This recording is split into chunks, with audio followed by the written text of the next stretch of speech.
Grand Hotel para sa Oppo F3 launch ang nag-iisa napakahusay na actor ng kanyang henerasyon, Joshua Garcia. Hello, Hello. Kamusta? Mabuti ako. Oo, nakakatuwa kasi syempre very parang unti-unti na nagiging bukas at open talaga ang relationship ninyong dalawa ni Julia Barreto. Gaano na ba talaga ang level nito? Nagahan na? Ganun pa rin naman. Dadating naman yun eh. Dadating yun pag sa tamang panahon naman. Hindi naman nagmamadali yung relasyon namin. Diyan lang yun. Ano na ba kayo? Kayo ba ay umamin na talagang mag-boyfriend and girlfriend na kayong dalawa o wala pang label?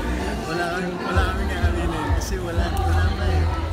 Wala pa. Hopefully. Pero based sa mga Instagram photos mo talagang sobrang nakita ko yung pagiging vocal and open mo sa pagpapa-express ng yung pagmamahal sa kanya, di ba? Sino pa naman hindi magkakagusto. Pero si Julia kasi is matalinong tao eh. Hindi siya easy na makuha. So kailangan mo talaga pagkakagusto. Correct. Ito, pag-usapan naman natin mabilis lang. Itong Oppo F3 na cellphone na camera. Yes. Anong masasabi mo nung